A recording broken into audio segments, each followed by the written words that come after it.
Bonjour, je suis Raphaël Garcia, sismologue planétaire et enseignant-chercheur à l'Institut supérieur de l'aéronautique et de l'espace de Toulouse, ISAE Super-Héros. C'est-à-dire que j'étudie les séismes sur Mars, Vénus, les astéroïdes, pour savoir comment ces corps célestes sont faits à l'intérieur. Pour cela, on utilise les ondes émises par les séismes pour faire une échographie de ces objets. Mais aujourd'hui, je vais prêter ma voix à un instrument qui me tient à cœur, CEIS, que l'on voit ici avec moi sur cette image. C'est un sismomètre inventé pour mesurer les mouvements du sol martien. Je m'appelle CEIS, j'ai été conçu pour la mission NASA InSight par mes deux papas que l'on voit sur cette image. Un Français, Philippe Lignonnet, à gauche, et un Américain, Bruce Banerdt, à droite. On les voit ici avec mon premier prototype dans une mine en Allemagne. InSight est une mission d'exploration de la planète Mars qui m'a fait décoller en 2018 pour imager la structure interne de cette planète. Mais mon histoire a commencé 25 ans avant, dans les montagnes californiennes. Regardez comme on avait déjà prévu de me protéger du vent pour éviter que celui-ci ne me fasse vibrer et donc perturbe mes mesures. Cette protection est le gros bouclier qui trône au milieu de l'image. Mais je vais devenir bien plus complexe et plus cher que prévu. J'ai été construit à Toulouse, à partir de bouts fabriqués par des équipes de recherche de toute l'Europe et des USA. Je suis fait en titane et mes capteurs principaux sont sous vide à l'intérieur d'une sphère dorée à leur fin. Pourquoi ? Car je suis fait pour mesurer des infimes vibrations du sol. Je peux ressentir des déplacements plus petits qu'un atome d'hydrogène, ou bien des accélérations plus faibles que celles que vous exercez sur votre voisin par votre attraction gravitationnelle. Il faut donc que je sois bien protégé des secousses produites par le vent, des déformations produites par les variations de température, et tout un tas d'autres perturbations. Ainsi, je peux mesurer les ondes sismiques qui se propagent dans la planète et qui sont ensuite utilisées par mes scientifiques dans leur laboratoire pour imager l'intérieur de Mars. C'est exactement comme une échographie. Les ondes mesurées permettent d'observer ce qui se passe dans le ventre d'une planète. Pour que je sois bien propre, sur Terre, on me garde en salle blanche. Je ne vois jamais la poussière. Pour vérifier que je suis un très bon instrument, on me fait plein de tests. Comme la pesanteur sur Mars est 3 fois plus petite que sur Terre, il faut me pencher sur le côté pour que mes ressorts ne voient qu'un tiers de la gravité terrestre et puissent s'équilibrer correctement. Ensuite, on me compare aux enregistrements de sismomètres terrestres qui sont disposés juste à côté de moi afin de vérifier mon niveau de sensibilité. Je dois faire bien mieux qu'eux pour pouvoir mesurer des petits séismes le plus loin possible sur Mars.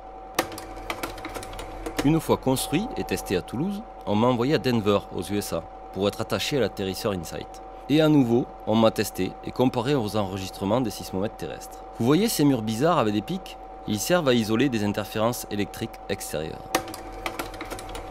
Mes concepteurs sont très contents, car je marche très bien. Ils ont un peu l'impression de partir avec moi sur Mars, car, comme des millions de personnes, ils auront leur nom écrit sur la sonde InSight. On leur a même fait une carte d'embarquement pour Mars, qu'ils montrent fièrement. Mais ne vous y trompez pas, il n'y a que moi qui pars. Là, j'ai enfin été accroché à la sonde spatiale. On me voit ici à côté de mon bouclier de protection contre le vent, le dôme blanc. La NASA a même exceptionnellement autorisé que les logos des laboratoires qui m'ont fabriqué puissent être visibles sur le câble qui me relie à la sonde. Avant de partir, on me martyrise encore un peu. On me met à l'envers, sous vide, au chaud, au froid, et on me fait vibrer très fort pour voir si je peux résister aux vibrations du lancement, mais aussi de l'atterrissage sur Mars. Et enfin, c'est le grand jour. Le 5 mai 2018, départ de la première mission martienne lancée depuis la Californie. Bye bye les terriens, en avant pour 6 mois de voyage en direction de la planète rouge. Mon atterrisseur vient d'arriver sur la plaine d'Elysium Planitia et prend sa toute première image. On voit ses pieds sur le sol martien.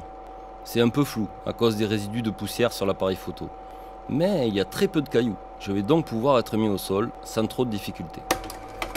Ne croyez pas tout ce que vous voyez, je peux vous assurer qu'il n'y a aucun bonhomme vert et encore moins un poney sur Mars. Si c'était le cas, j'aurais clairement ressenti les vibrations du sol produites par ces sabots. Ça y est, plus de 2 mois après l'atterrissage, je suis enfin déposé au sol. Je découvre Mars. Ici, il fait moins 90 degrés la nuit et moins 10 degrés la journée. Même si je suis conçu pour fonctionner à moins 55 degrés, il faut toujours me protéger du vent qui me fait vibrer. On me met donc un chapeau de protection, le dôme blanc, qui ressemble beaucoup à celui imaginé il y a 25 ans par mes concepteurs. Et à la surprise de mes scientifiques, quand le vent s'arrête de souffler, je me révèle 10 fois plus sensible que prévu.